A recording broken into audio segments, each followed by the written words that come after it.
আসসালামু আলাইকুম, সবাই কেমন আছেন? আলহামদুলিল্লাহ আমি ভালো আছি। আপনাদের দোয়ায় আপনারা সবাই কেমন আছেন? আর আমার ভিডিওটি আপনারা কে কোথা থেকে দেখছেন সবাইকে জানাচ্ছি আন্তরিক শুভেচ্ছা ও অভিনন্দন। আর আমার ভিডিওগুলো যদি আপনাদের কাছে একটু হলেও ভালো লেগে থাকে তাহলে আমার পেজটি অবশ্য ফলো দিয়ে এবং একটি লাইক দিয়ে পাশে থাকবেন। তো আজকের জন্য আপনাদের সাথে শেয়ার করবো একটি চকলেট কেকের রেসিপি এবং চকলেট কেকটা আমি কিভাবে ডেকোরেশন করবো এ থেকে জেড পর্যন্ত আপনাদের সাথে সবটুকু শেয়ার করব। আর আপনারা অবশ্যই কমেন্টে জানাবেন আমার কেকের ডিজাইনটা আপনাদের কাছে কেমন লেগেছে। আমার পেজটি ফলো দিয়ে আমার পেজের পাশেই থাকবেন। তো এই যে এখন আমি কেকটিকে 3টা স্লাইস করে কেটে নিয়েছি। নিয়ে প্রথমে দেখিয়ে দিলাম সুগার সিরাপ দিয়ে নিলাম। সুগার সিরাপটা আমি আগেও বলেছিলাম যে হালকা কুসুম গরম পানিতে 3 চা চামচে আপনারা চিনি দিয়ে নেবেন, নিয়ে তারপরে সুগার সিরাপটা তৈরি করে নেবেন। আর এখানে অবশ্যই যেহেতু এটা চকলেট কেক, আর চকলেট কেক মানিয়ে তো চকলেটে ভরপুর থাকতেই হবে। আর আমি সবসময় চকলেট কেকের মধ্যে ভিতরে গানাশটা ভারী একটা গানাশ দিয়ে থাকি, যা আপনারা ভিডিওর মাধ্যমে অবশ্যই দেখেছেন।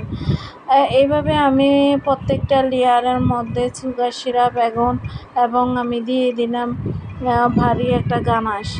এই তো গানাশটা দিয়ে আবারও দিয়ে দিব এখানে চকলেট ক্রিম। আর চকলেট ক্রিমটাও হয়তো আপনারা জানেন যে এখানে চকলেট ক্রিমটার মধ্যেও কিন্তু আমি চকলেটের গানাশটা দিয়ে তারপরে এই চকলেটের ক্রিমটা করে থাকি। আর এভাবে উপরে দিয়ে দিলাম চকলেটের, যেহেতু চকলেটের কেক সেজন্য উপরে আবার দিয়ে দিলাম চকলেট চিপস।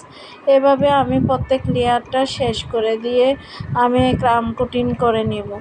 আর কেকের একটা জিনিস কি সবসময় ক্রাম কোটিং করে আধা ঘন্টার জন্য ফ্রিজে রেখে দিতে হবে। রেখে দিলে তারপর আপনারা যখন পুরো ফিনিশিং করবেন তখন ফিনিশিংটা সবচেয়ে সুন্দর আসবে। এই তো আমি ডিজাইনটা করে নিলাম। আর ডিজাইনটা করার সময় আমার ভিডিওটা একটু স্কিপ হয়ে গেছে, তার জন্য আপনাদের কাছে সরি বলে নিচ্ছি। আর ভিডিওটা ছিল, আর এই কেকটা ছিল একটা মিকি মাউস, যে আপুটি অর্ডার করেছিলেন ওনার মেয়ের বার্থডে উপলক্ষে আমার কাছে এই মিকি মাউসের কেকটি অর্ডার করেছিলেন।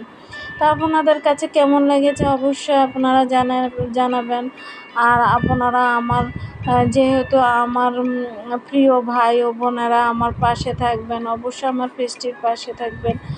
আর একটু সময় করে অবশ্যই পুরো ভিডিওটি আপনারা দেখে নেবেন। তো আজকের জন্য বিদায় নিয়ে নিচ্ছি। আল্লাহ হাফেজ।